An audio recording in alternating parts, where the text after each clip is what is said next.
पढ़ाई के लिए हम लोग दो बात कह रहे हैं।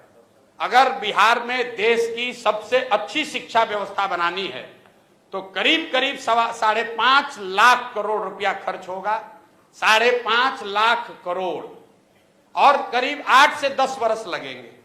अगर आज टीचर का आप ट्रेनिंग शुरू कीजिएगा तो 3 वर्ष में वो टीचर बहाल होगा जो कि कायदे से कर सकता है। तो कोई कहता है कि हम आएंगे शिक्षा सुधार देंगे तो आपको बेवकूफ बना रहा है। लेकिन हम लोग दो बात कह रहे हैं। एक, जो स्कैंडिनेवियन कंट्री हैं, फिनलैंड, स्वीडन, डेनमार्क, इन कंट्रीज में जाकर देखिए, वहां दुनिया में सबसे अच्छी शिक्षा की व्यवस्था है। अमेरिका इंग्लैंड में नहीं है। सबसे अच्छी शिक्षा की, प्राइमरी शिक्षा की ये व्यवस्था स्कैंडिनेवियन कंट्रीज में है, फिनलैंड में, स्वीडन में, डेनमार्क में। वहां पर उन्होंने क्या किया है, उन्होंने एक बहुत सिंपल चीज निकाला कि rather than taking school to every village, they are taking children to the good school. मतलब हर गांव में स्कूल बनाने के बजाय 4-5 जगह पर, अच्छी जगह पर बड़े स्कूल बना दिए गए और लोगों को स्कूल बस की सुविधा दे दी गई ताकि लोग अपने बच्चों को वहां भेज सके। बिहार में इसका जब मैंने अध्ययन कराया तो ये पाया कि प्रखंड के स्तर पर अगर 5 स्ट्रेटेजिक लोकेशंस पर अच्छे विद्यालय बना दिए जाए और स्कूल बस की सुविधा दे दी जाए तो औसतन 8 से 9 किलोमीटर मैक्सिमम बस की दूरी होगी, जिस पर कि बच्चों को चलकर आना पड़ेगा। 20 से 30 मिनट से ज्यादा समय उसको नहीं लगेगा। तो बिहार में पहली चीज हम लोग ये करेंगे कि हर प्रखंड में कम से कम एक विद्यालय जो अभी है उसको अपग्रेड करके नेतरहाट के स्तर का विद्यालय उसको बनाया जाए। ये एक विद्यालय क्यों? इसलिए कि अगर हर प्रखंड में एक विद्यालय बनाइएगा बढ़िया, नेतरहाट के जैसा, जिस एक नेतरहाट के विद्यालय से 1500 IAS IPS बने हैं, वो सरकारी विद्यालय था, यही बिहार के सरकार की व्यवस्था में चलता था और उसमें पढ़ने वाले ज्यादातर लड़के मध्यम और निम्न वर्गीय आर्थिक परिवारों से आए हुए थे। वैसा अगर स्कूल बनाना है तो करीब करीब 15 से 17 हजार करोड़ रुपया खर्च होगा हर साल। इससे ज्यादा पैसा है नहीं बिहार के पास।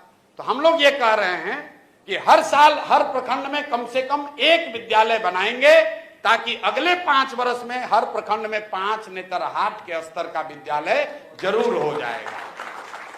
दूसरी बात, हम अगर 5 वर्ष में शिक्षा सुधारेंगे, आपका लड़का 6वां में है, 8वां में है, आप कैसे सुधरिएगा? आपका समय तो निकलता जा रहा है।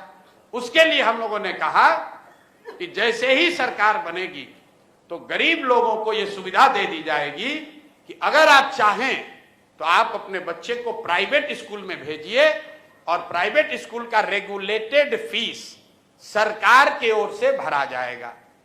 तो कई आदमी कोई समझ में नहीं आ रहा है, कह रहा भैया तो सब तो प्राइवेटे में भेज देगा। बिल्कुल नहीं भेजेगा। ये अमेरिका में या कई देशों में ये व्यवस्था लागू है। जब आपका बच्चा होता है आपको मिलता है दोनों ऑप्शन, प्राइवेट में पढ़ाओगे कि सरकारी में पढ़ाओगे। ज्यादातर लोग सरकारी में पढ़ाना चाहते हैं।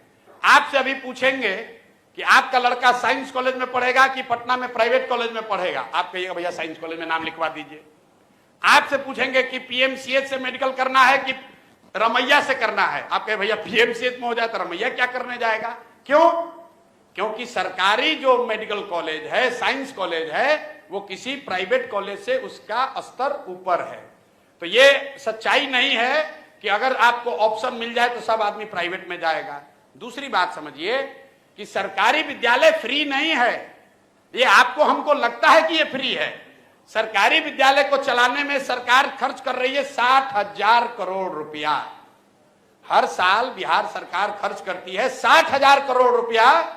तो प्रति चाइल्ड, प्रति बच्चा जो है, जो खर्च है वो प्राइवेट स्कूल से भी ज्यादा पड़ रहा है सरकारी स्कूल में पढ़ाने का।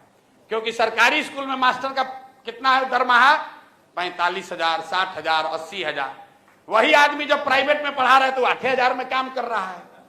तो अगर ये बैलेंस बना दिया जाए कि सरकारी विद्यालय का स्तर धीरे धीरे सुधारा जाए तो कम पैसे में लोगों को यह सुविधा दी जा सकती है कि भाई तुम प्राइवेट में पढ़ाओ लेकिन पढ़ाओ।